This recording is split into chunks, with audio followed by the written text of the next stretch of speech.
नमस्कार दोस्तों, स्वागत है आपका हमारे YouTube चैनल पर और हार्दिक अभिनंदन है। दोस्तों आज मैं फिर एक नई वीडियो लेकर उपस्थित हुआ हूं। दोस्तों आज की जो हमारी वीडियो है वह वीडियो है कि शनिदेव ने कैसे ली थी पांडवों की परीक्षा। पांडवों के अज्ञातवास का समय समाप्त होने में कुछ समय शेष रहा था। पांडव द्रौपदी जंगल में छुपने का स्थान ढूंढ रहे थे। उधर शनिदेव की आकाशमंडल से पांडवों पर नजर पड़ी थी। शनिदेव के मन में विचार आया कि पांचों पांडवों में सबसे अधिक बुद्धिमान कौन है, क्यों न इनकी परीक्षा ली जाए। शनिदेव ने कई योजन दूरी पर एक मायावी महल बनाया। उस महल के 4 कोने थे। पांडव जंगल में चल रहे थे कि अचानक वह मायावी महल दिखाई दिया और आकर्षित हो गए। तब भीम ने युधिष्ठिर से कहा, भैया मुझे ये महल देखना है। तब युधिष्ठिर ने कहा, जाओ देखो। भीम महल की ओर चले गए। द्वार पर पहुंचे तो वहां पर शनिदेव ने दरबार का रूप लिए हुए वहां पर खड़े थे। भीम ने शनिदेव को महल देखने के लिए कहा। दरबार रूपी शनिदेव ने कहा भीम से कि आप महल तो देख सकते हो, परंतु इस महल की कुछ शर्तें हैं, वह शर्तें आपको रखनी पड़ेगी। भीम ने कहा, मुझे आपकी हर शर्त मंजूर है।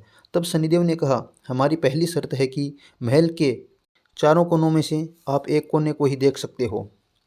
फिर शनिदेव ने दूसरी शर्त रखी कि महल में जो भी देखोगे उसकी सार सहित व्याख्या करनी पड़ेगी, नहीं तो आपको कैद कर लिया जाएगा।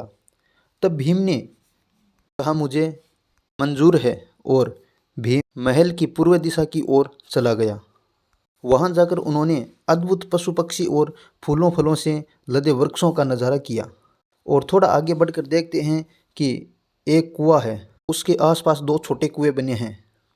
भीम ने वहां पर एक रहस्य देखा कि बड़ा कुआं जब उफनता है तो आसपास के दोनों कुओं को भर देता है, मगर जब आसपास वाले कुएं में पानी आता है तो बीच वाला बड़ा कुआं खाली ही रह जाता है।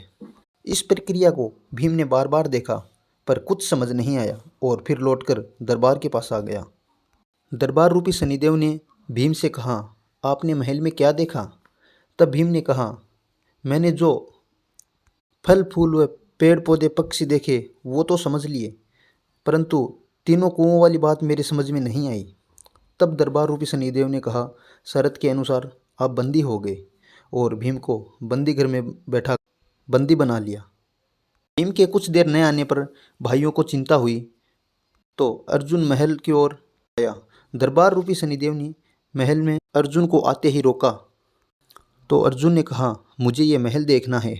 दरबार ने वही शर्त रखी जो भीम के साथ रखी थी। अर्जुन शर्त के लिए मंजूर हो गया। अर्जुन महल की ओर बढ़ गए। आगे जाकर देखा कि एक खेत में 2 फसल उग रही है, एक तरफ बाजरे की और दूसरी तरफ मक्के की। परंतु बाजरे की फसल से मक्के का सिटा निकल रहा है और मक्के की फसल से बाजरे का सिटा निकल रहा है। अर्जुन को कुछ समझ नहीं आया और वापस द्वार पर आ गया। दरबार ने पूछा, क्या देखा? अर्जुन बोला, सब कुछ देखा, पर बाजरे और मक्के वाली बात समझ में नहीं आई। शनिदेव ने कहा, शर्त के अनुसार आप बंदी हो, और अर्जुन को भी बंदी घर में बंद कर दिया गया। भीम और अर्जुन के वापस न आने पर नुकुल वहां पर गया और दोनों भाइयों के बारे में पूछा तो शनिदेव रूपी दरबार ने कहा, उन दोनों को बंदी बनाया गया है। उसके बाद नुकुल ने कहा, मुझे भी यह महल देखना है। दरबार रूपी शनिदेव ने कहा, आप महल तो देख सकते हो, परंतु इस महल की कुछ शर्तें हैं, यह शर्त आपको रखनी पड़ेगी। और दरबार ने वह पूरी शर्तें बताई जो दोनों भाइयों को बताई थी। नुकुल ने कहा, आपकी हर शर्त मुझे मंजूर है। ऐसा कहकर नुकुल महल की ओर चले गए। नुकुल उत्तर दिशा की ओर चले गए। वहां जाकर उसने देखा कि बहुत सारी सफ़ेद गायें खड़ी है थीं। जब उन गायों को भूख लगती है तो अपनी ही छोटी बच्चियों का दूध पीती थी।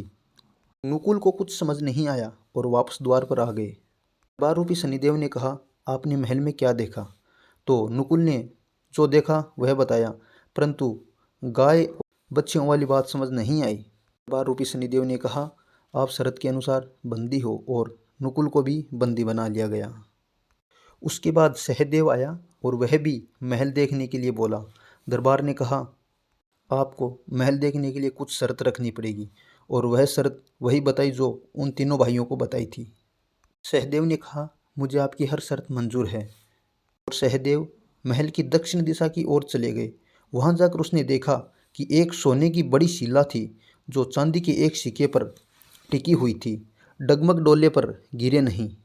सहदेव को कुछ समझ नहीं आया और वापस द्वार पर आ गया और जो देखा वह बताया। दरबार ने कहा, आप शर्त अनुसार बंदी हो, और सहदेव को भी बंदी बना लिया। चारों भाइयों के देर तक नहीं आने पर युधिष्ठिर को बहुत चिंता हुई और वह भी द्रौपदी सहित महल की ओर आ गया। युधिष्ठिर ने भाइयों के बारे में पूछा तो दरबार रूपी शनिदेव ने कहा, वह शरत में आकर चारों भाई बंदी हैं। युधिष्ठिर ने भीम से पूछा, भीम तुमने क्या देखा? भीम ने कुएं वाली बात बताई। तब युधिष्ठिर ने कहा, यह सब कलयुग में होने वाला है। एक बाप दो बेटों का पेट भरेगा, परंतु दो बेटे मिलकर एक बाप का पेट नहीं भर सकेंगे। तो दरबार रूपी शनिदेव ने भीम को मुक्त कर दिया गया।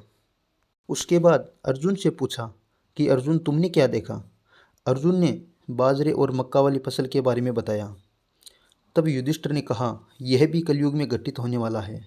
वंश परिवर्तन अर्थात ब्राह्मण के घर बनिए की लड़की और बनिए के घर शूद्र की लड़की ब्याही जाएगी। फिर अर्जुन के पास गया, अर्जुन से पूछा और अर्जुन को भी छोड़ दिया गया। नुकुल से पूछा, तुमने क्या देखा? तब नुकुल ने गाय का वृत्तांत बताया। तब युधिष्ठिर ने कहा, कलयुग में माताएं अपनी बेटियों के घर जाकर पेट भरेगी और दाना पानी खाएगी। इस तरह से नुकुल को भी छोड़ दिया। फिर सहदेव से पूछा, तुमने क्या देखा?